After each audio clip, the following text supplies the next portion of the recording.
गुरुर्ब्रह्मा गुरुर्विष्णु गुरुर्देवो महेश्वरा गुरुर्साक्षात् परब्रह्म तस्मै श्री गुरुवे नमः। आप सभी को प्रणाम। आदि गुरु शंकराचार्य जी को प्रणाम। जगत गुरु भगवान श्री कृष्ण को प्रणाम। यह विवेक चूड़ामणि हमने शुरू किया था, जिसकी शुरुआत हुई थी मंगलाचरण से, तो हम भी मंगलाचरण से शुरू करेंगे। सर्व वेदांत सिद्धांत गोचरम तम गोचरम गोविंदम परमानंदम सद्गुरुं प्रणतोस्मि सद्गुरुं तम प्रणतोस्मि। तो हमने पंचकोश विवेक से ये टॉपिक हमारा चल रहा है। पिछले कुछ लेसन हमने पंचकोश विवेक के बारे में पढ़े।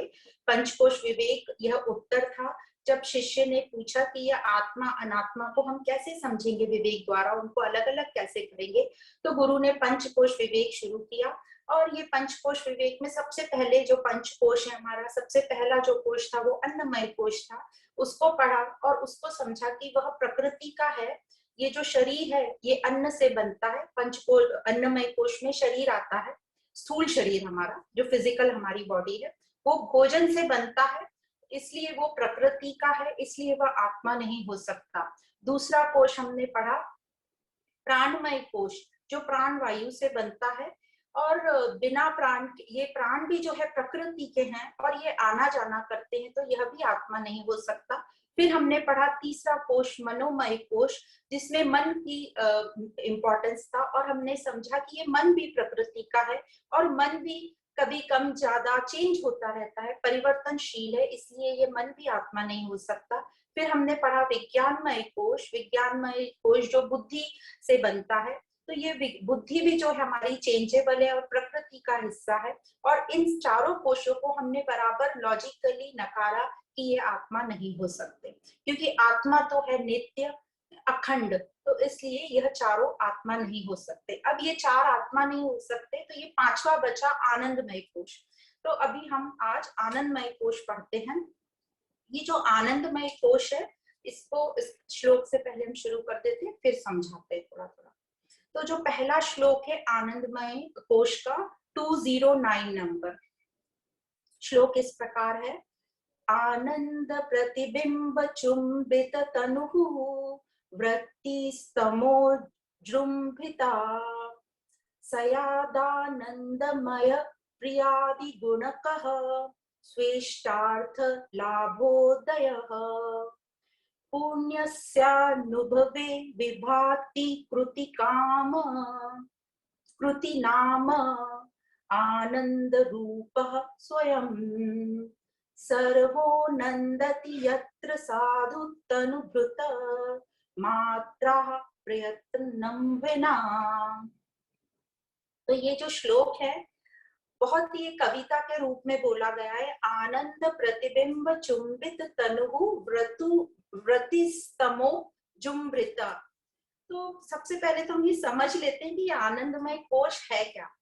तो पहले समझाते हैं कि आनंदमय कोश जो है ये अति सूक्ष्म है, मतलब विज्ञानमय कोश से भी सूक्ष्म है और यह भी अज्ञानता का विस्तार है।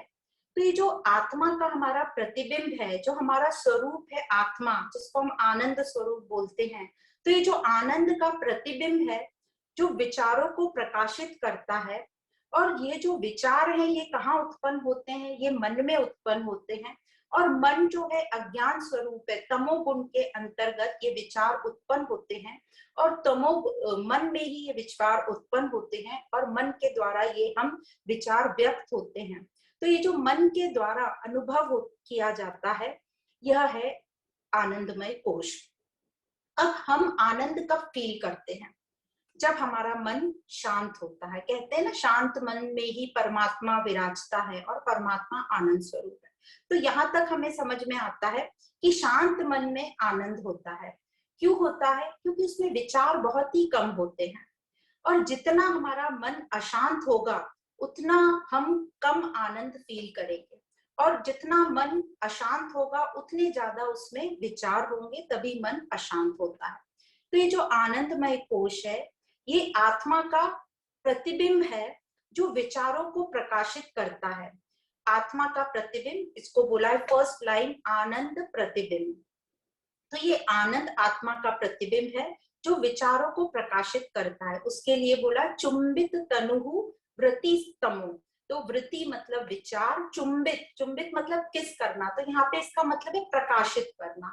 तो ये जो आत्मा का जो प्रतिबिंब है ये विचारों को प्रकाशित कर रहा है।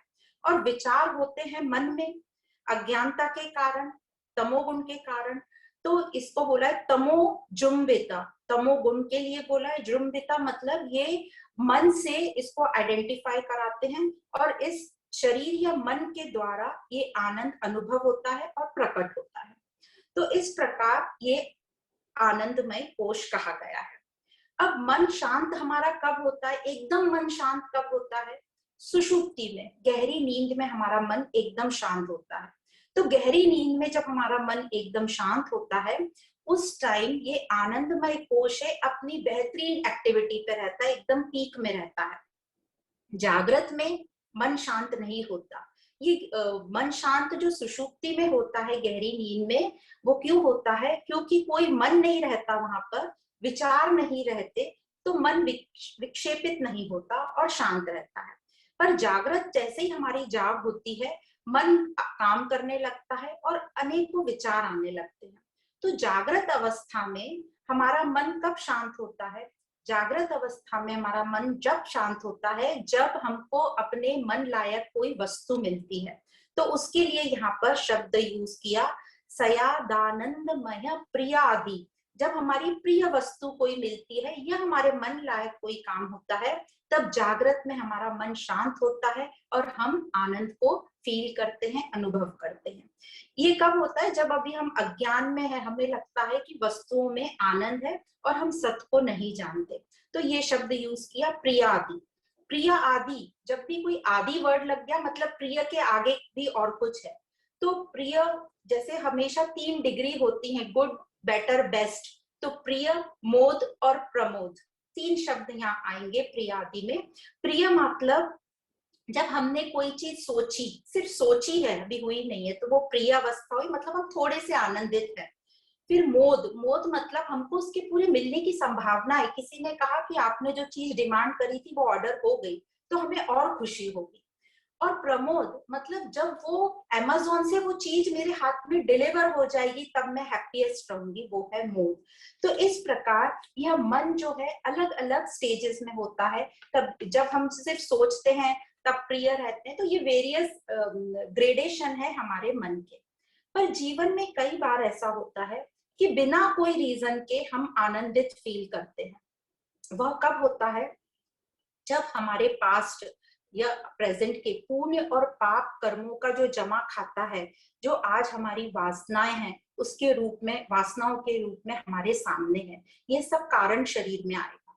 तो जो वासनाएं हमारे मन को अभी विक्षेपित करती हैं मतलब वो हमारे पाप कर्म का रिजल्ट है। और जो वासनाएं हमारे मन को शांत करती हैं वो हमारे पुण्य कर्म का रिजल्ट है। तो हमें आनंद का अनुभव होता है। अब ये जो वासनाएं जैसे बताया ये कारण शरीर में होती हैं। तो ये जो कारण शरीर है यह है हमारे व्यक्तित्व का बीज, जो हमारी पूरी पर्सनैलिटी बताता है और जहाँ सभी वासनाएं स्टोर्ड रहती हैं।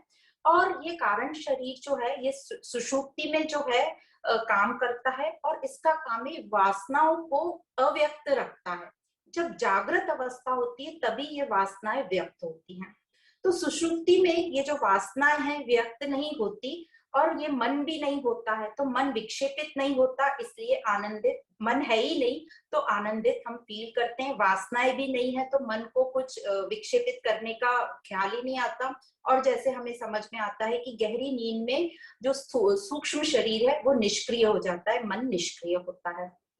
अब जागृत में जब वासनाएं व्यक्त होती हैं तो हमारे मन विचलित होने लगता है, इसलिए हम जागृत में कम सुख का अनुभव करते हैं, हम ज्यादातर जागृत में दुखी रहते हैं। अब ऐसा कहा जाता है कि जो हम आनंदमय कोश से भी जो हम अनुभव कर रहे हैं यह भी हम जो रियल आनंद है उसके कहीं हम आसपास भी नहीं है।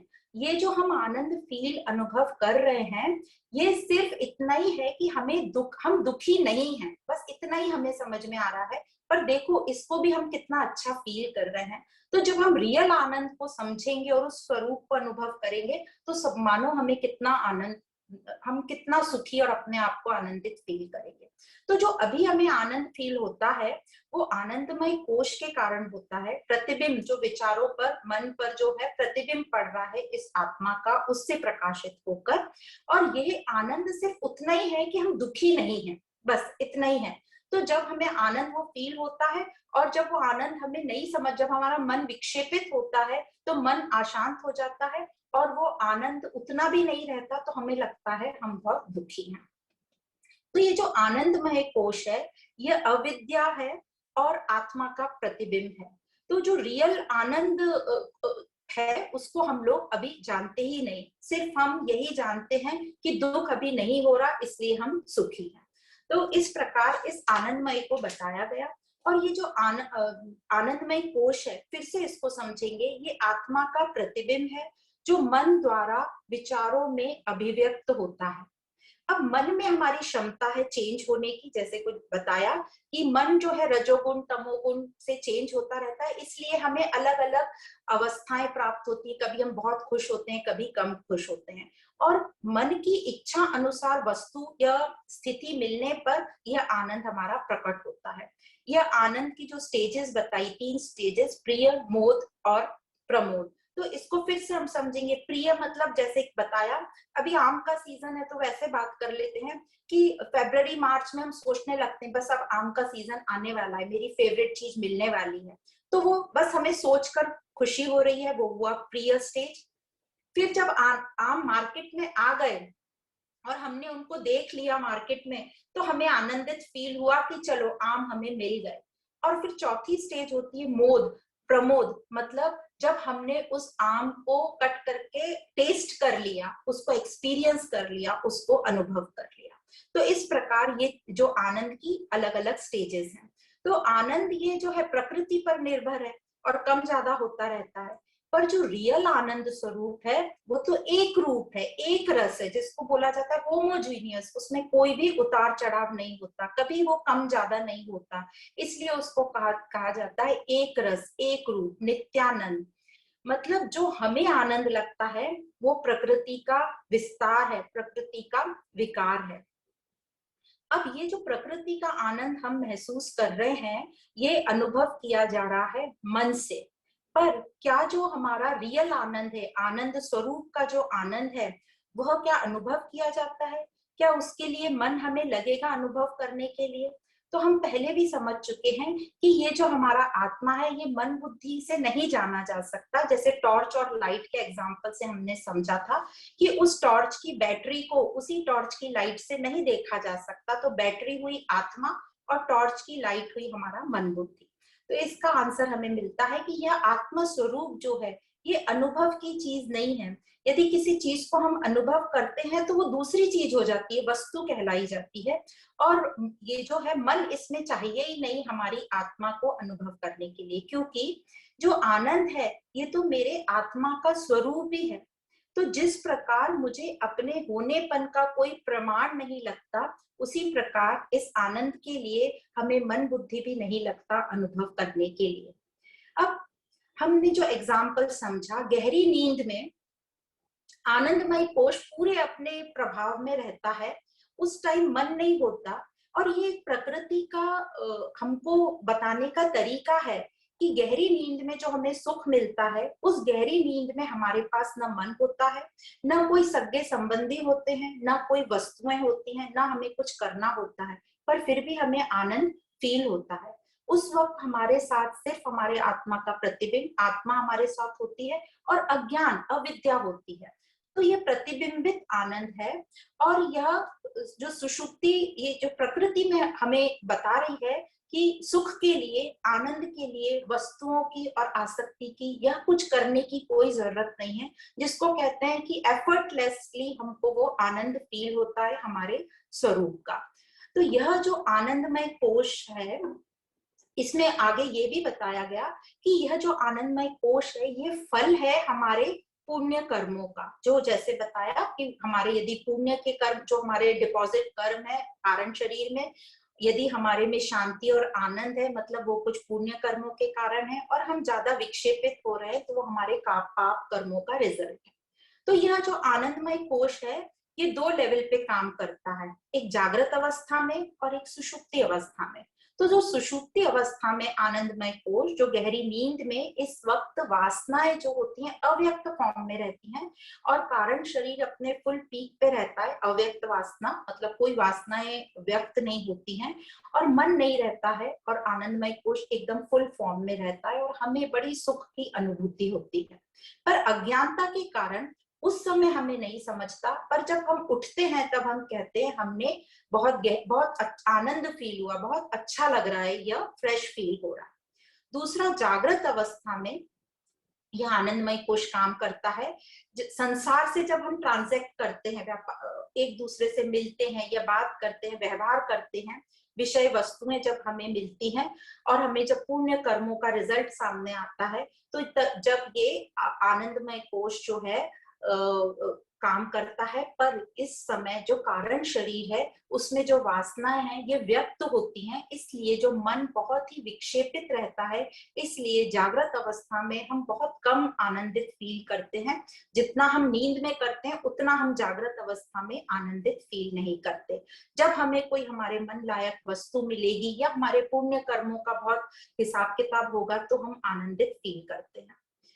कहते हैं जिसको अच्छी गहरी नींद आती है वह भी हमारे पुण्य कर्मों की कमाई है।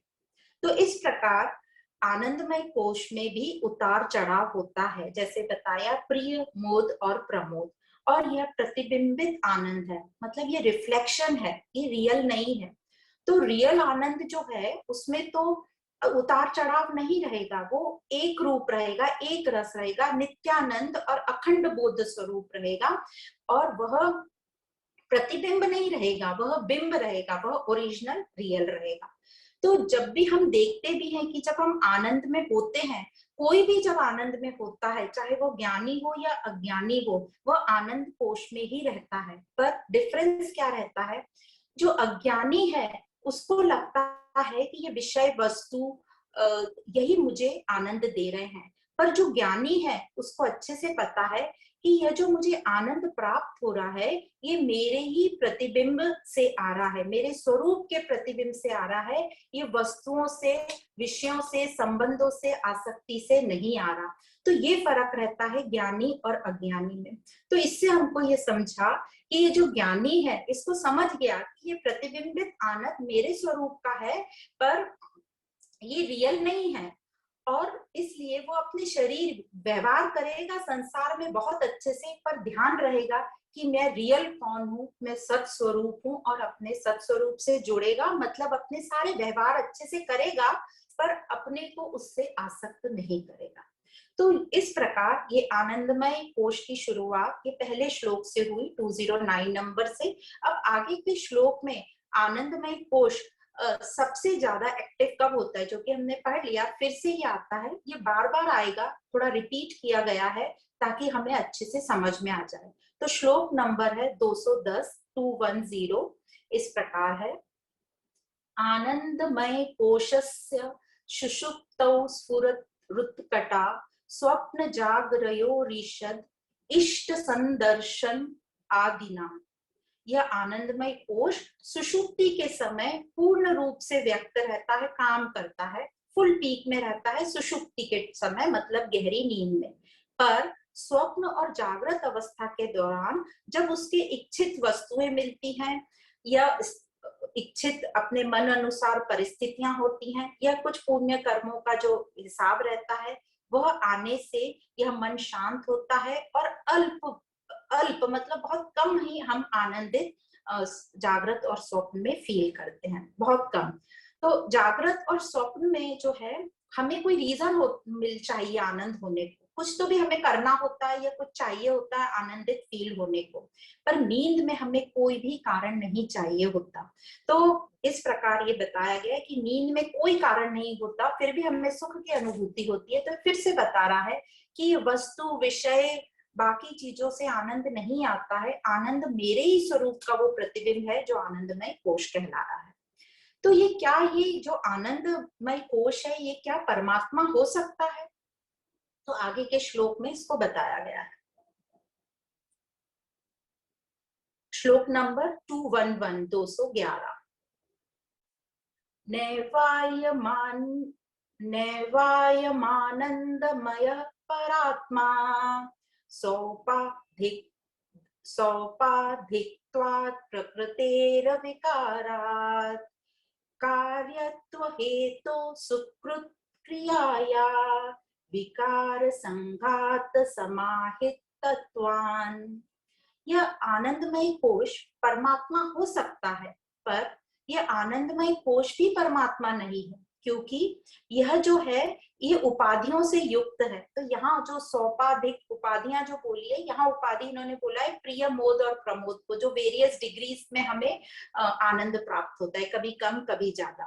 तो यह प्रकृति का है, क्योंकि ये प्रकृति पर निर्भर करता है, मन विचार पर निर्भर करता है, और ये पुण्य कर्मों के कार्य पर भी निर्भर करता है, जो हमारे फल है, पुण्य या पाप फल।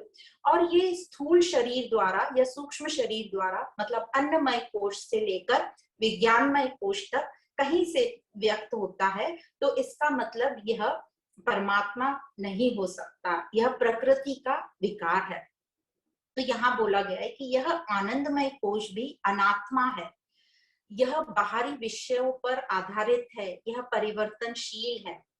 तो हमने भी महसूस किया है कि कभी आनंद मिलता है, कभी नहीं मिलता, जबकि हमारा स्वरूप जो आनंद है वो तो नित्यानंद है, वो कभी खंडित नहीं होता, क्योंकि वो आत्मा ही हमारा आनंद स्वरूप है, और मैं वही आनंद स्वरूप हूँ, और मैं वही पूर्ण रूप हूँ। और हमें पूर्णता तभी मिलेगी जब हम इस आनंद स्वरूप को जानेंगे।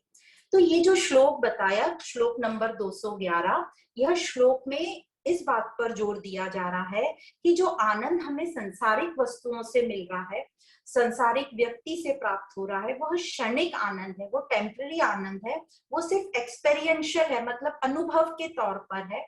क्योंकि यह आनंद टेम्पररी है, तो हमें बीच बीच में हमें दुखी भी करता है, ज्यादा टाइम दुखी ही करता है जब ये आनंद हमारे साथ नहीं होगा।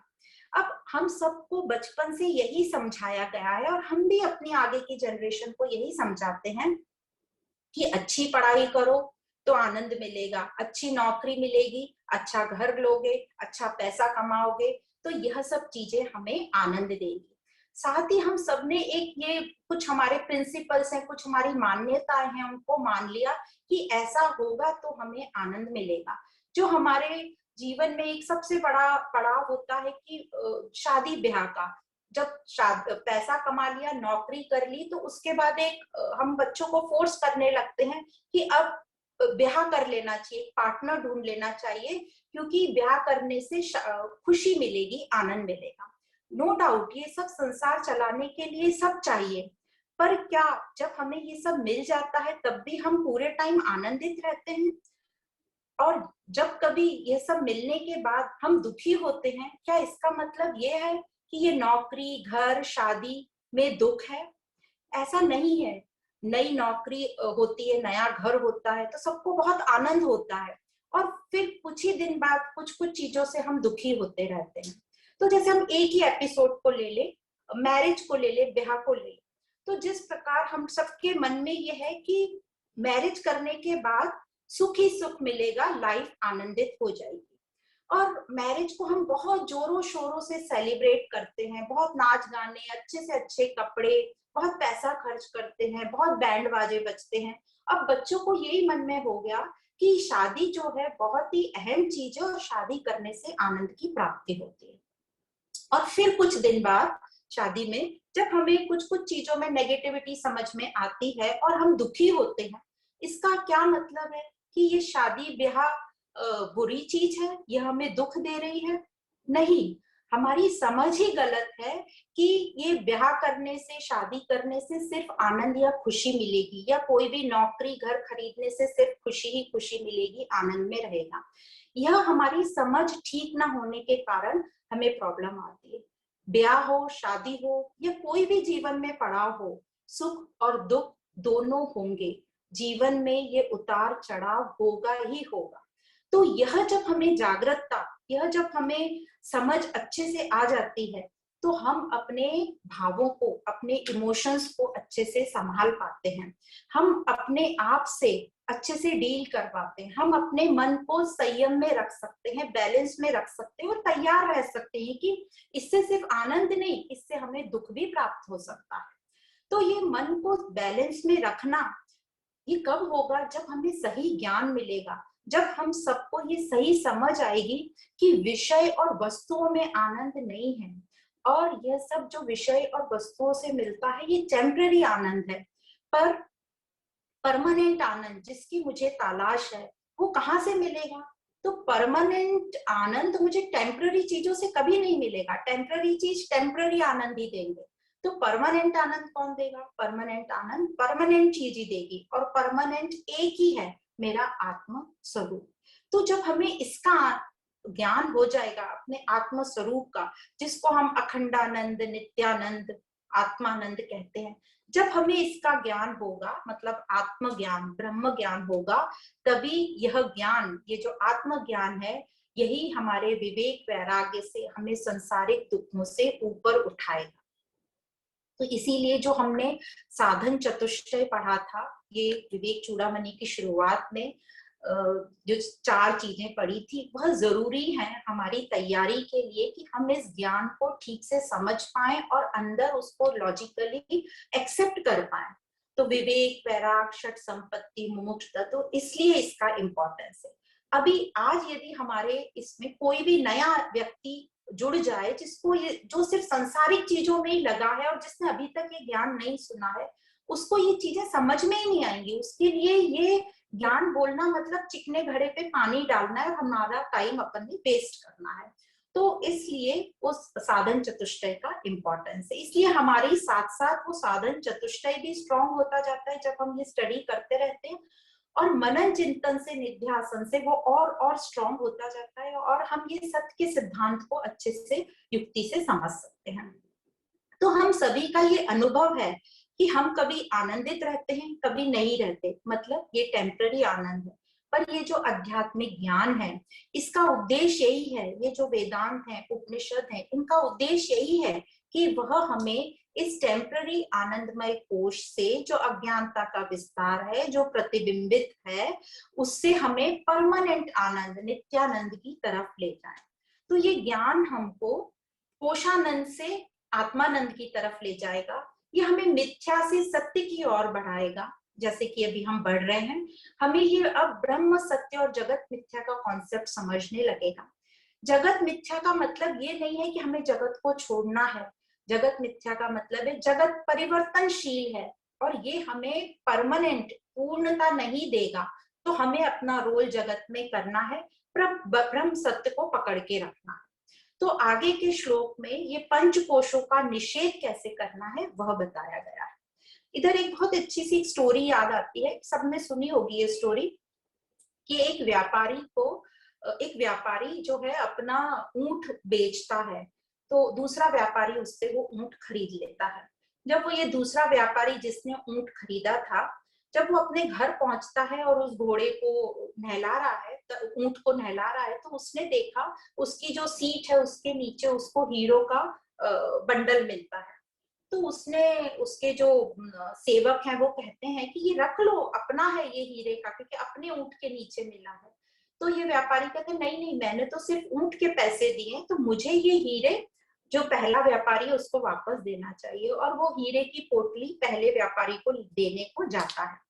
तो जो व्यापारी देखता है कि मेरी हीरो की पोटली मुझे मिल गई, तो बहुत खुश होता है और वो खोलता है अपनी हीरो की पोटली और कहता है इसमें से तुम्हारे मन लायक 2 हीरे तुम चुन लो, क्योंकि तुमने मेरी इतनी बड़ी हीरो की पोटली वापस कर दी।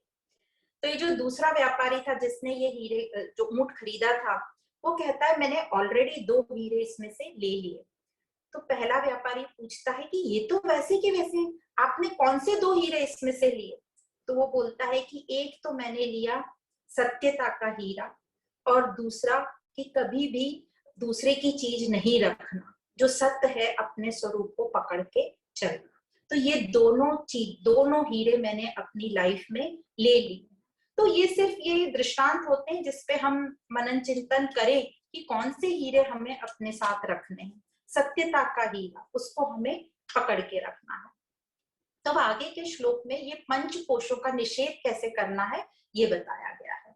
तो श्लोक नंबर है 212। पंचानामपि कोशानां निषेधे युक्तितः श्रुतेः तन्निषेधावधि साक्षी बोध रूपो वशिष्यते।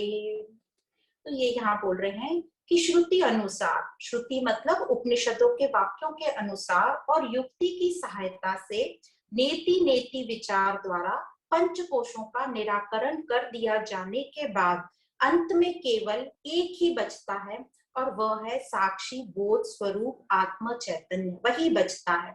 तो जो आत्मज्ञान के इच्छुक व्यक्ति हैं वो इस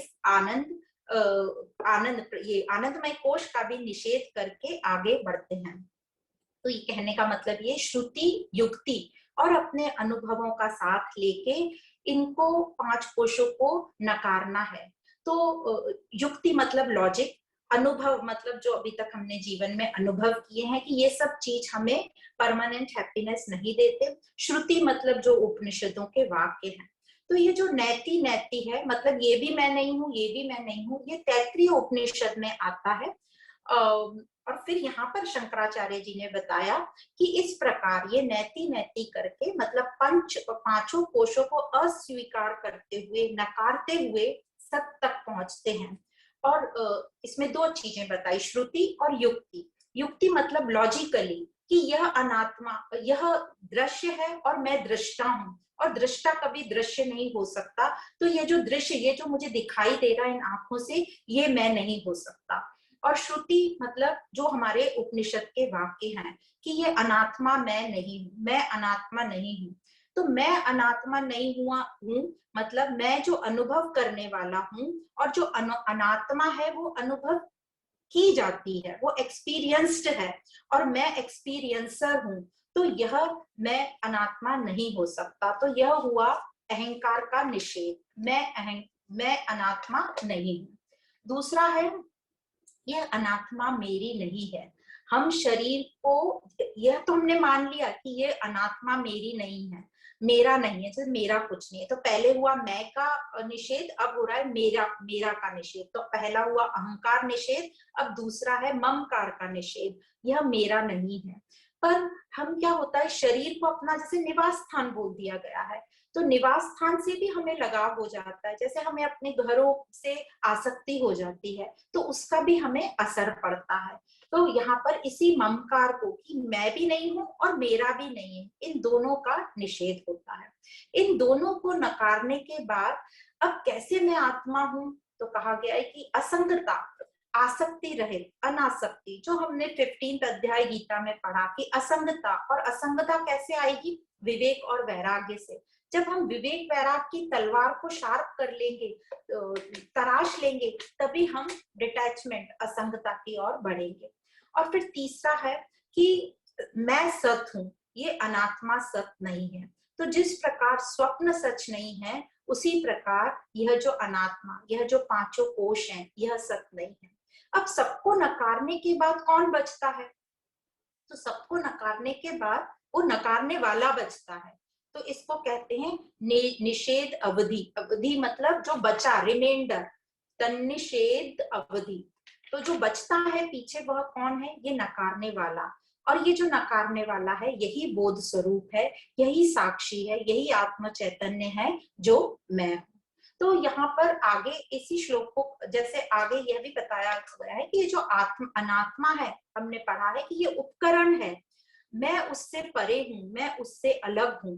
और ये जो मैं हूं ये सत्स्वरूप, बोध स्वरूप जैसे कि बताया गया। तो कहते हैं जब ज्ञान का प्रकाश उदय होता है तब जो सारे तारे हैं वे दिखाई नहीं देते, वे टिमटिमाना बंद कर देते हैं। इसका मतलब ये नहीं है कि वो तारे नहीं हैं, वो हैं, पर सूर्य का प्रकाश इतना तेज है कि वो तारे हमें दिखाई नहीं देते। मतलब ज्ञान का प्रकाश का जब उदय हो जाता है तो ये अनात्मा रूपी चीजें, ये जो हमारा शरीर, सब वस्तुएं, विषय, ये सब होंगे, पर उनकी हमें इतनी वैल्यू नहीं होगी, उनको हम इजीली नकार देंगे, क्योंकि हमें सत्य पता है कि सत्य क्या है। जैसे हमें रियल गोल्ड और डायमंड की चीज मिल जाती है तो हम आर्टिफिशियल चीजों को नकार देते हैं, बिल्कुल वही प्रिंसिपल यहाँ पे लागू होता है। तो आगे बता रहे हैं कि ये जो आत्मा है, ये इसका स्वभाव क्या है। तो श्लोक नंबर है 213।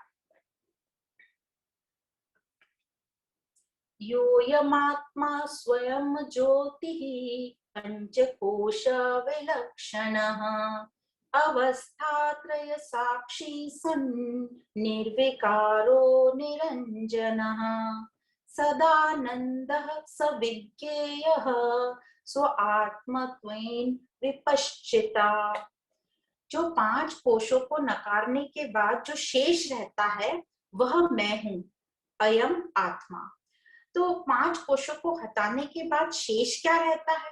तो जिस प्रकार शेष तो रहता है स्वयं ज्योति, जो स्वयं प्रकाशित है, जो पंच कोश से विलक्षण है, जो 5 कोशों पर निर्भर नहीं है, अवस्थात्रय साक्षी। अवस्थात्रय साक्षी मतलब अवस्था मतलब जागृत, स्वप्न और सुषुप्ति, जो तीनों की साक्षी है, मतलब वो चौथी है, ये 3 नहीं है, तीनों को जानने वाली है, वह चौथी, वह साक्षी है। तो कहते हैं कि क्या शेष रह जाता है पंचकोशों को नकारने के बाद? तो फिर से एक सिंपल सा एग्जांपल है, जैसे हम जैसे अभी संतरों का सीजन गया, तो जब हम संतरे लेते हैं तो उसकी ऊपर की स्किन भी आती है और अंदर जो हम खाते हैं वो साथ में हम लेते हैं। सिर्फ ऐसा थोड़ा ना कहते हैं कि बस छिलके निकाल दो और अंदर का हमें दे दो पल्प, नहीं, हम पूरा लेते हैं और फिर हम उसके छिलके को निकालते हैं और अंदर का जो फ्रूट खाने लायक होता है उसको हम ग्रहण करते हैं। तो उसी प्रकार ये जो पंचकोश है, ये हमारी कवरिंग है, इसको नकारने के बाद जो अब शेष रह गया है वो क्या है? अवस्थात्रय साक्षी, जो तीनों अवस्थाओं का साक्षी है, तीनों जागृत, स्वप्न और सुषुप्ति। वह निर्विकारी है, उसमें परिवर्तन नहीं होता। निरंजन मतलब शुद्ध है, अति उत्तम है, उससे उत्तम और कोई नहीं, जो मेरे मन बुद्धि को भी एक उत्तम स्थिति पर ले जाती है, जो सदानंद है, मतलब आनंद उसका स्वभाव है। यही वह आत्मा है, यही वह साक्षी है। और आनंदमय कोश जो है इसी आत्मा का प्रतिबिंब है। तो आत्मा में आनंद नहीं है, आत्मा ही आनंद है। तो जिस प्रकार आग में अग्नि की शक्ति होती है, आग और अग्नि को अलग नहीं कर सकते उसकी शक्ति को, उसी प्रकार आत्मा और आनंद एक ही है, उसको अलग नहीं किया जा सकता, और वह मैं ही हूं। इसलिए आत्मा किसी और के अनुभव की वस्तु नहीं है, वो मन बुद्धि का विषय नहीं है।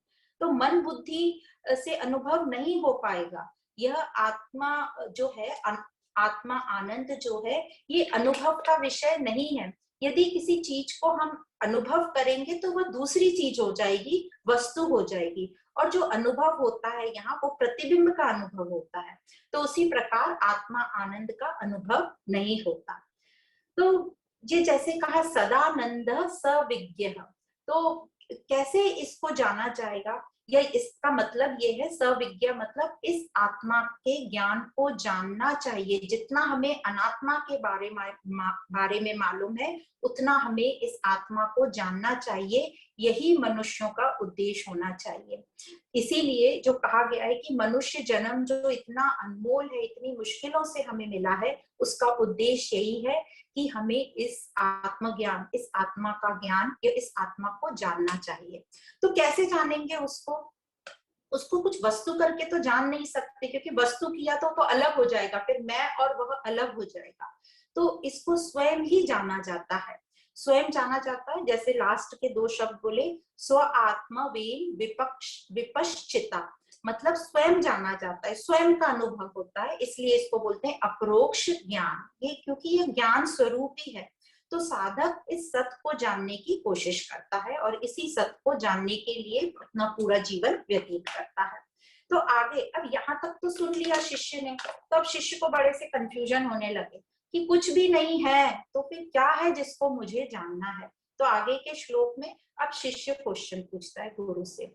शिष्य उवाच मिथ्यात्वेन निषिद्धेषु कोशोष्वेतेषु पंचसु सर्वाभावं विना किंचित् न पश्याम्यत्र हे गुरो विज्ञेयं किमु वस्त्वस्ति स्व आत्मनात्मा विपश्चिता। तो शिष्य गुरु से पूछता है कि हे गुरु, ये 5 कोशों को तो मिथ्या रूप से रिजेक्ट कर देने के बाद, नकार देने के बाद तो मुझे शून्य के अतिरिक्त और कुछ दिखाई नहीं देता, मतलब अपने सभी भावों में शून्यता दिखाई देती है और कुछ भी नहीं दिखाई देता। तो अब जानने को है क्या? कुछ है ही नहीं। तो यह जो जानने, यह जो आत्मा जो आप बोल रहे हो जो कुछ नहीं है, क्या यह कुछ नहीं ही अहम ब्रह्मास्मि है? यह कुछ नहीं को जो है उसको जानने वाला वही आत्मा है। किसको जाने और कैसे जाने? तो आगे अब गुरु इसका जवाब देते हैं। तो जो अभी हम 2 श्लोक साथ में पढ़ेंगे, क्योंकि जो गुरु का आंसर है 2 श्लोक साथ में उन्होंने आंसर किए हैं। श्लोक नंबर 215 और 216। श्री गुरुर्उवाच सत्यमुक्तं त्वा विद्वान् निपुणोऽसि विचारणे अहमादि विकारास्ते तद्भावो यम अप्यनु। श्लोक नंबर 216। सर्वे ये नानुभूयन्ते य स्वयं नानुभूयते तमात्मानं वेदितारं विद्धि बुद्ध्या सुसूक्ष्मया। तो गुरु बोलते हैं कि तेरा क्वेश्चन बिल्कुल सही है और तू बहुत ही निपुण है विचार करने में। और फिर सीधा आंसर देते हैं कि यह जो अहंकार आदि, जो विज्ञानमय कोश, अन्नमय कोश, ये सभी जो 5 कोश हैं, ये विकार का भाव है। और फिर जो सुषुप्ति में उसका अभाव जो है, वह भी जो सुषुप्ति में उसका अभाव भी है, वह भी इस साक्षी जो कुछ नहीं है उससे जाना जाता है। यह सब जिसके द्वारा अनुभव किया जाता है, मतलब जो विकार का अभाव और विकार का भाव और अभाव, ये सब जो अनुभव किया जाता है और जो स्वयं अनुभव का विषय नहीं है, मतलब किसके होने का और किसके नहीं होने का, दोनों का अनुभव जो किया जाता है, जिससे जो स्वयं खुद अनुभव का विषय नहीं है, उसी ज्ञाता आत्मा को तुम अपनी अति सूक्ष्म बुद्धि द्वारा जान लो। तो ये तो ट्रांसलेशन हुआ श्लोक का। तो ये कहना चाह रहे हैं कि यह जो कुछ नहीं है यही साक्षी है। यह साक्षी किसका है? जो कुछ भी हो रहा है, जो भी और जिससे भी जो हो रहा है, उन सबको जानने वाला है।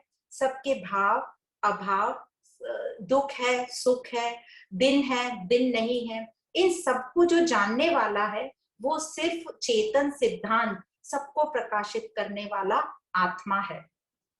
और इसका ज्ञान स्वयं ही प्राप्त होता है। किसका? होने और जो ना होने से जो परे, तो दोनों को जानता है, मतलब वो तीसरा है उससे परे। और इसका ज्ञान जो है स्वयं से ही होता है। जब हम पंच कोशों को नकार कर जब कुछ भी नहीं रहता है, तो जो कुछ नहीं को जानने वाला वही आत्मा है। तो जो अब यहाँ कह रहे हैं कि अपनी अति सूक्ष्म बुद्धि द्वारा उसको जानो। तो अब यहाँ पर हम अपना शुरू से ही हम अपना मन बुद्धि को ट्रेन कर रहे हैं कि हम इस सत स्वरूप को जाने। तो धीरे धीरे हमको एक एक कोश को नकारा और हमारे मन बुद्धि को तैयार कर रहे हैं। ये जो सूक्ष्म बुद्धि है यही इसको ठीक से निर्णय लेके जान पाएगी। यहाँ पे बुद्धि को बोला है सूक्ष्म, अति सूक्ष्म बुद्धि, क्योंकि जो स्थूल बुद्धि है वह इन सिद्धांतों को नहीं समझ पाएगी। स्थूल बुद्धि तो नॉर्मल चीजें भी नहीं समझ पाती, और थोड़ी सूक्ष्म बुद्धि हम कुछ सिद्धांतों को जान पाते हैं। पर अति सूक्ष्म बुद्धि जो बिल्कुल आत्मा के निकट है, उससे ही हम जान पाएंगे। तो इसको कहा गया है कि इस बुद्धि से तुम इसको जानो। और आगे इसी को एक्सप्लेन किया है आगे के श्लोक में। श्लोक नंबर है 217। जैसे अभी बोला गया कि किसी भी चीज के होने और न होने दोनों का वह साक्षी है, उसी को आगे एक्सप्लेन किया है। तो श्लोक नंबर है 217। तत्साक्षिकं भवेत् तद्ध यद्धेनानुभूयते कास्याप्यननुभूतार्थे साक्षित्वं नोपयुज्यते। तो कहा गया यहाँ, जब जब कोई भी कार्य का अनुभव होता है तो उसका साक्षी कोई भी, जैसे कहीं भी हमारे सामने कोई कमरे में कार्य हो रहा है तो उसका साक्षी हम हैं, और नहीं हो रहा तो उसका भी साक्षी हम हैं। तो इसी प्रकार जब जब जो भी कोई अनुभव होता है तो जिससे भी होता है तो उन सब का साक्षी यह आत्मा है। और जब कोई कार्य नहीं होता, कोई अनुभव नहीं होता, तो उसका भी साक्षी यह आत्मा कहलाती है। कुछ नहीं है उसका भी अनुभव यह आत्मा साक्षी करती है। कुछ हो रहा है तो उसका साक्षी, कुछ नहीं हो रहा है तो नहीं होने का अनुभव उसका साक्षी इस आत्मा को कहा गया है। मतलब यह आत्मा सबका साक्षी है, सबको प्रकाशित करती है। वो किसी के होने या ना होने सबको प्रकाशित करती है। वह किसी से भी प्रभावित नहीं होती। कोई भी साइज, रंग, रूप, शेप, ज्ञानी, अज्ञानी, जिस प्रकार सूर्य सबको प्रकाशित करता है, वह यह नहीं कहता कि ये मेरे अंदर चोरी का काम कर रहे हैं तो मैं इनको प्रकाश नहीं दूं। ऐसा नहीं है। जिस प्रकार सूर्य सबको प्रकाशित करता है, उसी प्रकार यह आत्मा साक्षी सबको प्रकाशित करती है।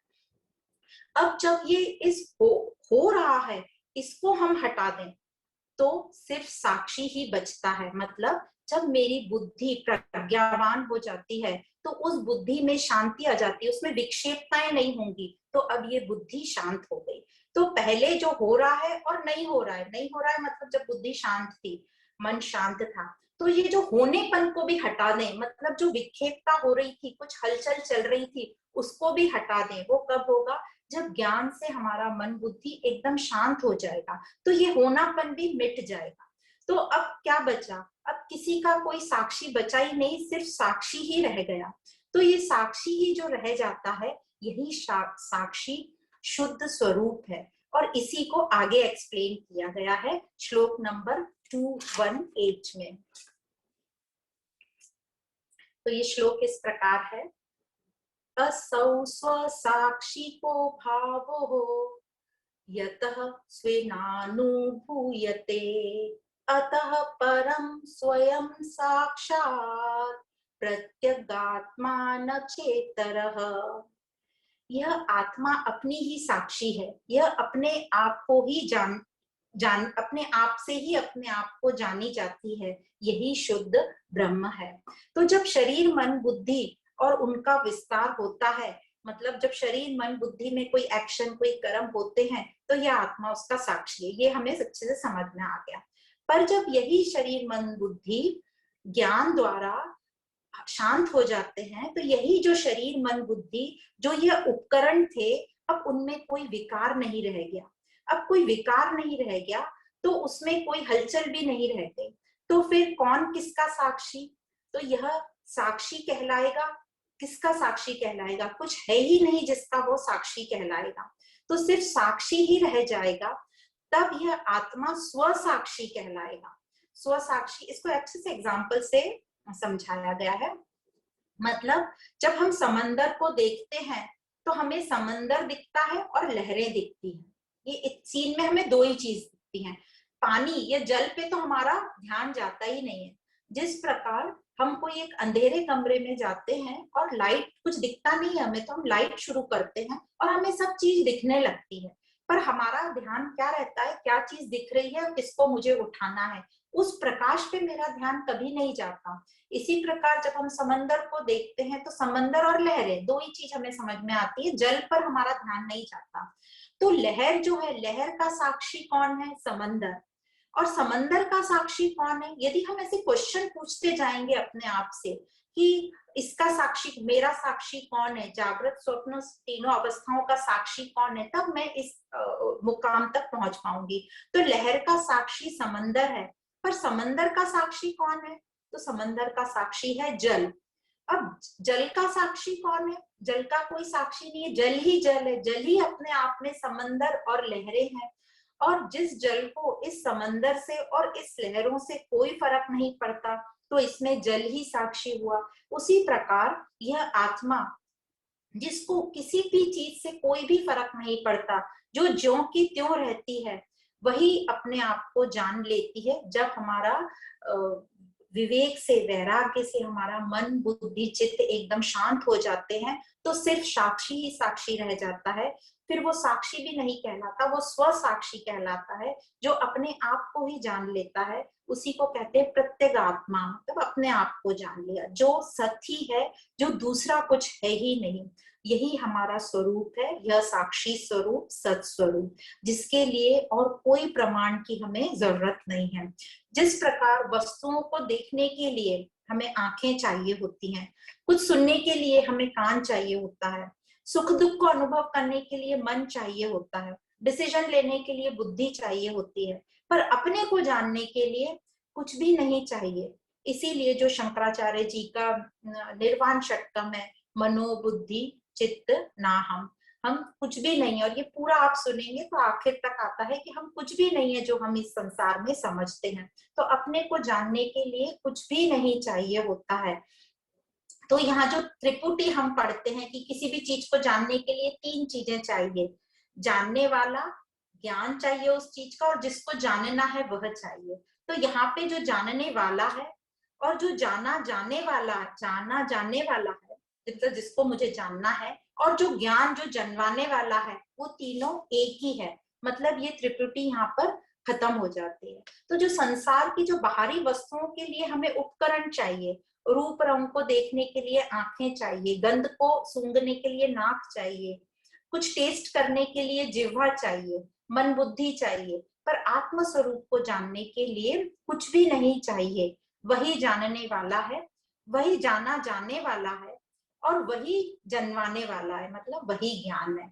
तो वह एक ही है, सत चित आनंद स्वरूप, वही मैं हूं। सत्यम ज्ञानम अनंतम, सत्यम मतलब जो नित्य है, ज्ञान स्वरूप वही सबको जानने वाला है, और अनंतम मतलब अखंड, वो कभी खत्म नहीं होता। तो यहाँ पर ये सेंटेंस आगे भी आएगा, सत्यम ज्ञानम अनंतम ब्रह्म। तो जिस प्रकार स्वप्ने से जागने के बाद हम कौन कहलाते हैं, जागृत इंसान कहलाते हैं, उसी प्रकार इस ज्ञान के बाद, मतलब ब्रह्म ज्ञान के बाद, ब्रह्म को जान लेने के बाद हम कौन कहलाएंगे, हम ब्रह्म ही कहलाएंगे। तो हम जो अहम ब्रह्म अस्मि, यहाँ पर उसको बताया गया है। और अब ये स्व साक्षी भी नहीं रह गया, तो स्व साक्षी भी खत्म हुआ और वह भी ब्रह्म बन गया। तो इस प्रकार अब आगे के श्लोक में बताया जाता है कि ये जो साक्षी है वह कैसे साक्षी है सभी अवस्था में। तो श्लोक नंबर है 219, इस प्रकार है, जागृत स्वप्न सुषुप्तिषु स्फुटतरम् योऽसौ संवृज्रम्भते प्रत्यग्रूपतया सदा हमिति अन्तः स्फुरन् एकधा नानाकार विकार भागिन इमान पश्यन् हम धीमुखान नित्यानंद चिदात्मना स्फुरति तं विद्धि स्वमेतं हृदि। मतलब वह जो वह जो हमारी अंतरात्मा में है, मतलब हमारे अंतःकरण में समझो, जो जागृत स्वप्न और सुषुप्ति तीनों अवस्थाओं को स्पष्ट रूप से जिससे हमारी अभिव्यक्ति होती है, यह जो तीनों अवस्थाओं को बहुत अच्छे से जानने वाला है, जो निरंतर मैं मतलब अहम के अनेक प्रकार में स्फुरित होता है, मतलब जो मैं अहम पना है, जिससे हम सभी प्रकार के अनुभव कर लेते हैं। और ये जो तीनों अवस्था बोलिए, जागृत स्वप्न और सुषुप्ति, इन तीनों अवस्थाओं का जो साक्षी है। पर हम जो हैं, हम व्यक्तिगत लाइफ में देखें, जब हम जागृत में होते हैं तो हम स्वप्न और सुषुप्ति में नहीं हो सकते, हम सिर्फ जागृत अवस्था में ही होते हैं। स्वप्न और सुषुप्ति को हम नकार देते हैं। जब हम स्वप्न में होते हैं तो हम जागृत और सुषुप्ति को नकारते हैं और स्वप्न में रहते हैं। और जब हम सुषुप्ति में आते हैं तो हम ये पहली दो कंडीशन को नकार देते हैं, हम सिर्फ सुषुप्ति में रहते हैं। पर जो मैं साक्षी स्वरूप हूँ जो ये तीनों अवस्थाओं को जानता है कि हम अभी जागृत में है, अभी सुषुप्ति में है, अभी स्वप्न में है, वह साक्षी कहलाता है। और जो मैं अहम भाव जो प्रकट होता है हमारे में, जो हम अनेक चीजों का जिससे अनुभव करते हैं, वह उसको प्रकाशित करता है। जो मन बुद्धि चित्त अहंकार के सभी विस्तारों का साक्षी रूप है, साक्षी है जिनका, वह जिसकी मौजूदगी में सब कुछ हो रहा है, उसी नित्य आनंद चैतन्य को तुम अपना अपने हृदय में जानो। हृदय में जानो लास्ट वर्ड है, विधि स्वमेतम हृदय, अपने हृदय में जानो। हृदय में जानो मतलब वो बोले अंतःकरण में विराजमान अपने आप को जानो। जैसे कहते हैं ना, मैं हृदय में विराजमान है भगवान, तो यहाँ पर उसको बोला अंतःकरण में विराजमान इस अपने आप को समझो, यही आत्मा मैं हूँ। तो यहाँ पर उस आत्मा के साक्षी होने को बताया कि किस प्रकार यह जो आत्मा साक्षी है, यह मेरे हृदय में स्थित, मेरे अंतःकरण में इसको समझो, यह अंतःकरण में विराजमान है। पर यह सिर्फ बोलना है, पर हमें समझ है कि मैं अंदर और बाहर, ये आत्मा जो है सब जगह है, और आत्मा में ये मुझ में ये शरीर व्याप्त है। ये बाद में और एक्सप्लेन करेंगे तब ठीक से समझ आएगा। तो अब आगे का श्लोक जिसमें बताएंगे कि मूर्ख लोग फिर भी कैसे इस प्रतिबिंब को अपना स्वरूप समझ लेते हैं। तो श्लोक नंबर है 220, 220 नंबर का श्लोक। घटोदके बिंबित मर्क बिंबम आलोक्य मूढ़ो रविमेव मन्यते तथा चिदाभासम उपाधि संस्थम भ्रांते अमितेव जड़ोभिमन्यते। तो जिस प्रकार मूढ़ व्यक्ति घड़े में जल में जो सूर्य का प्रतिबिंब होता है उसी को सही का सूर्य मान बैठता है, उसी प्रकार जो अज्ञानी लोग हैं, जो मूर्ख हैं, वो भ्रांतिवश मतलब काल्पनिक, जिनका भ्रांति जिसको हम बोलते हैं अध्यास के कारण बुद्धि में प्रतिबिंब चिदाभास को ही मैं मान बैठता हूँ, उसी को आत्मा मान बैठता है और दुखी होने लगता है। तो आगे के श्लोक में इसको कंटिन्यू किया है कि बुद्धिमान लोग क्या करते हैं। तो श्लोक नंबर है 221। घटम जलम तद गतम मर्क बिंबम विहाय सर्वं विनिरीक्ष्य तेरकः तटस्थ एतत् तृतीयाभासकः स्वयं प्रकाशो विदुषा यथा तथा। जो बुद्धिमान है वो घड़ा, पानी और प्रतिबिंब को तो देखते हैं, पर उन सब को नकार के उनसे काम भी करते हैं सब उपाधियों से, पर वो अच्छे से समझते हैं कि ये प्रतिबिंब है, पर जो रियल का सूर्य है वो तो ऊपर आसमान पर प्रकाशित हो रहा है।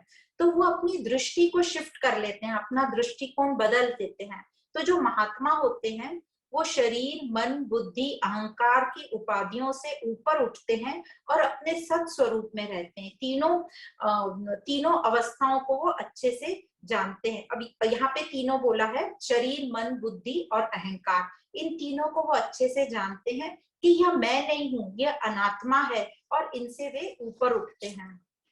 तो यहाँ पर जो घड़ा कहा गया है वो शरीर है, जो पानी बताया गया है घड़े में वो हमारा मन बुद्धि है, जो हम पहले भी डायग्राम में देख चुके हैं, और जो प्रतिबिंब है सूर्य का वो उपाधियां है हमारी, हमारा अहंकार है, और जो बिंब मतलब जो सही सूर्य जो ऊपर आसमान पर है वह है हमारा सत्स्वरूप।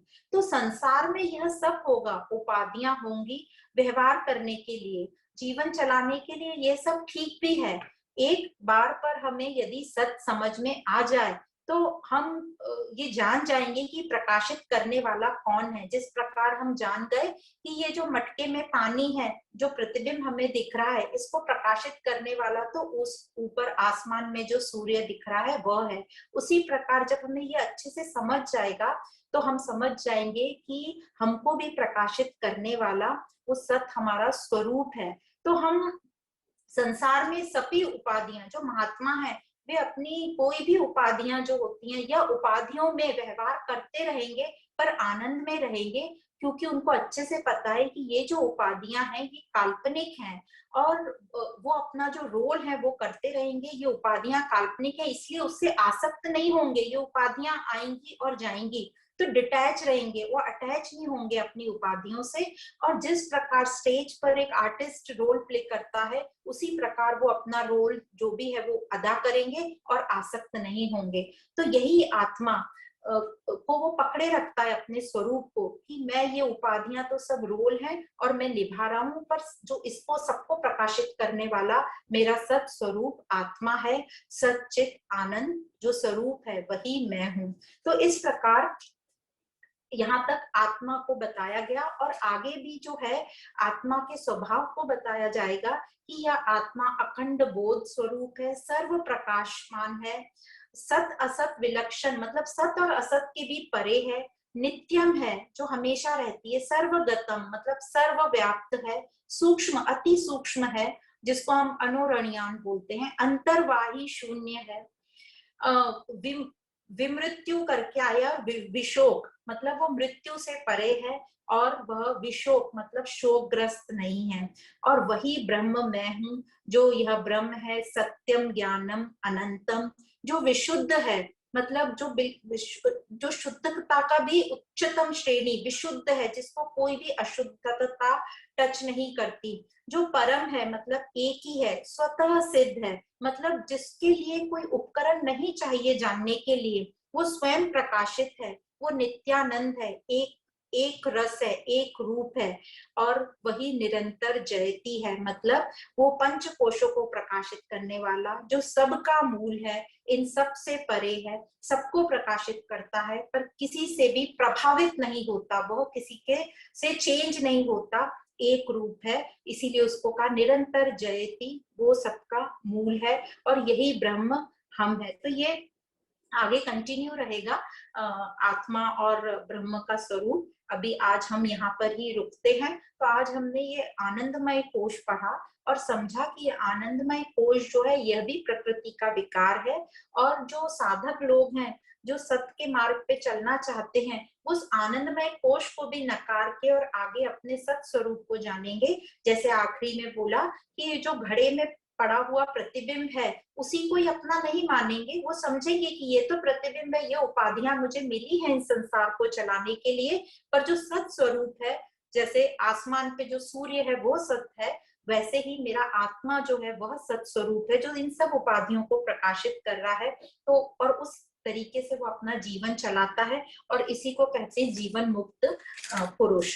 तो आज हमने पढ़ा, या हमने कुछ सेशंस में पढ़ा, ये 5 हमने भूत पढ़े जो 5 हमारे तत्व हैं, पृथ्वी जल आकाश, पृथ्वी और वायु और अग्नि। और फिर उनसे हमने पढ़ा कि कैसे हमारा जो 5 कोश बनते हैं, अन्नमय कोश, प्राणमय कोश, मनोमय कोश, विज्ञानमय कोश और आनंदमय कोश। और फिर इन कोशों से हमने के आगे हमने पढ़ा 3 शरीर, स्थूल शरीर जो सिर्फ अन्नमय कोश से बनता है, सूक्ष्म शरीर जो प्राणमय विज्ञानमय और मनोमय कोश से बनता है, और कारण शरीर जो कि आनंदमय कोश से बनता है। और इसी प्रकार और इन सब का जो साक्षी है, जो सबको प्रकाशित करने वाला है, वो है आत्म स्वरूप। तो यहाँ तक हमने पढ़ा, ये 5 कोशों को हमने निकारा और ये 5 कोशों को नकारने के बाद जो कुछ भी नहीं है, जैसे शिष्य पूछ रहा है जो कुछ है ही नहीं उसको जानने का है ही क्या उसमें, तो फिर वही अपने गुरु के ही जो सेंटेंस बोलने लगता है, यही क्या है जो कुछ नहीं है, यही आत्मा है क्या, यही अहम ब्रह्म अस्मि है और ये कुछ नहीं को जानने वाला ही आत्मा है क्या। और ऐसे पूछा उसने और फिर गुरु ने आंसर दिया कि हाँ वही आत्मा है जो सबका साक्षी है। और जब साक्षी भाव भी खत्म होता है, मतलब जब हमारे मन बुद्धि में विक्षेपताएं खत्म हो जाती है तो वो किसका साक्षी रहेगा, वो साक्षी स्व साक्षी बन जाता है और वही साक्षी शुद्ध चैतन्य है, वही सत्यम ज्ञानम अनंतम है जो मैं हूँ, जो मेरा स्वरूप है। तो यहाँ तक हमें पहुंचना है। तो 218 में वो बोल रहा है कि यह जो आत्मा है ये अपनी ही साक्षी, मतलब पहले वाले श्लोक में बताया था आत्मा है जो कुछ हो रहा है साक्षी है, और जो कुछ नहीं हो रहा, नहीं होने का भी अनुभव किसको पता है? मुझे ही पता है कि कुछ नहीं हो रहा, तो नहीं का भी अनुभव मैं ही उसकी साक्षी हूँ। ठीक है ना? जैसे कमरे में लाइट है, कैमरा है, इसकी साक्षी मैं हूँ। और कल यदि मैं कमरे में आऊं और इधर कैमरा भी नहीं और लाइट नहीं हो, तो ये नहीं हो का अनुभव भी मैं इसकी साक्षी हूँ। यहाँ तक समझा? तो यह जो आत्मा है सबकी साक्षी है। तो एक्चुअली गुरु शिष्य को कंफ्यूजन होने लगा कि जब कुछ है ही नहीं तो उसका क्या साक्षी होना है ना? तो फिर यहाँ ये समझाया गया, अलग अलग बुक्स में थोड़ा थोड़ा अलग दिया है, और उन्होंने वही कह दिया है कि कुछ नहीं है तो किसी का साक्षी नहीं। पर मैक्सिमम बुक्स में ये कहा गया है कि कुछ हो रहा है घटित, उसका साक्षी मैं हूँ। कुछ नहीं हो रहा है, मतलब उन्होंने एग्जाम्पल दिया, एक आप हॉल में जाएंगे, ऑडिटोरियम में लेक्चर लेने, आपने देखा पूरा हॉल भरा है, तो उसका साक्षी मैं हूँ। कौन ने जाना भरा है? मैंने जाना। दूसरे दिन आप गए और देखा कि कोई भी नहीं आया है हॉल में, तो किसने देखा कि कोई नहीं है? कौन ये जानने वाला है कि कोई नहीं है? तो कोई नहीं है उसको जानने वाला भी मैं साक्षी हूँ। तो सब कुछ होना है, हो रहा है, जो भी एक्टिविटी हो रही है उसका मैं साक्षी हूँ। जो कुछ नहीं हो रहा है उसका भी साक्षी मैं हूँ। ये क्लियर हो? फिर उन्होंने आगे इसी को ही प्रोलॉन्ग किया इस श्लोक में। इसके पहले वाले श्लोक में ये बताया, इस श्लोक में इसी को उन्होंने आगे किया कि जब कुछ होते हुए भी कुछ नहीं होगा, मतलब कुछ एक्टिविटी चल रही है पर मेरा मन विक्षेपित नहीं हो रहा है, तो जब ज्ञान से हमारा मन शांत हो जाएगा तो कुछ विक्षेपित तो सिर्फ साक्षी साक्षी रह जाएगा। तो कौन किसका साक्षी होगा? ओनली साक्षी रह जाएगा। तो बोले तब वो साक्षी स्वयं साक्षी हो जाएगा, मतलब शुद्ध रूप, शुद्ध चैतन्य रूप। जो नहीं हो रहा है वो तो ठीक है, पर जो होनापन को जब हटा देंगे, जब एक्टिविटीज हटा देंगे, जब हमारे मन का विक्षेपित होना हटा देंगे, तो वो मन हमारा शांत हो जाएगा। तो कुछ नहीं हो रहा था तब तो मन शांति है, अब जो कुछ हलचल हो रही थी वो भी मन शांत हो गया, तो अब कौन साक्षी है? ये साक्षी स्वयं साक्षी बन जाएगा। जैसे समुद्र में लहरों का साक्षी समुद्र है, पर समुद्र का साक्षी कौन है? समुद्र का साक्षी जल है। अब ये जल उन दोनों का बेस है, जल को कोई फर्क नहीं पड़ रहा समुद्र में कितनी लहरें आ रही हैं या नहीं आ रही, जल उसका बेस है। तो उसी प्रकार आत्मा हमारा बेस है, उसको कोई फर्क नहीं पड़ रहा कौन क्या हो रहा है, मन में हो रहा है या नहीं हो रहा। तो अब जब जल ही जल बचेगा, जब हमारी दृष्टि जल पर रहेगी कि कुछ भी हो रहा है उससे फर्क नहीं पड़ रहा, जिस प्रकार जब ज्ञान से हम एकदम शांत की कुछ हो रही है, क्योंकि संसार में तो एक्टिविटीज चलेगी, जैसे बोला सुख और दुख होगा, उतार चढ़ाव होगा, संसार में हो रहा है, पर मुझे विक्षेपित नहीं कर रहा, तो जल ही जल वहां बचा। वैसे ही मेरी अब सिर्फ वो साक्षी साक्षी बचा जो स्वयं साक्षी है। तो जो स्वयं साक्षी है वो क्या है? स्वयं साक्षी शुद्ध चैतन्य है, क्योंकि ये खुद ही आनंद स्वरूप है। और फिर ये बोला ना उसको अनुभव कैसे करें, वो स्वयं ही अनुभव होगा। बस उसके एक जगह कहीं बोला है कि सूक्ष्म बुद्धि को ट्रेन करो अपने, क्योंकि स्थूल चीज तो पता ही नहीं करे पाएगी, तो एकदम सूक्ष्म सूक्ष्म बुद्धि ये सिद्धांत कैच कर पाएगी कि हमारे पास अभी उपकरण एक ही है, बुद्धि, जिसके द्वारा हम ये कुछ समझ सकते हैं। उस कॉन्सेप्ट को समझने के लिए, उसका निर्णय लेने के लिए हमें अपनी सूक्ष्म से सूक्ष्म बुद्धि का सहारा लेना होगा।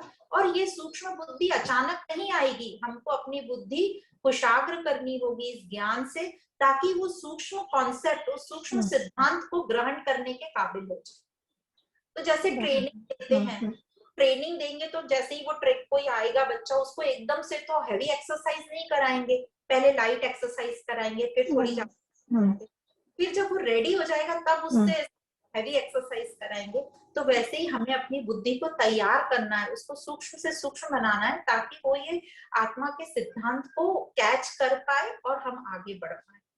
तो आप सभी को धन्यवाद। आज हमने ये यहाँ तक पढ़ा और मुझे लगता है कि कोशिश करी है बहुत कुछ समझाने की, पर ये एकदम से समझ में नहीं आता है।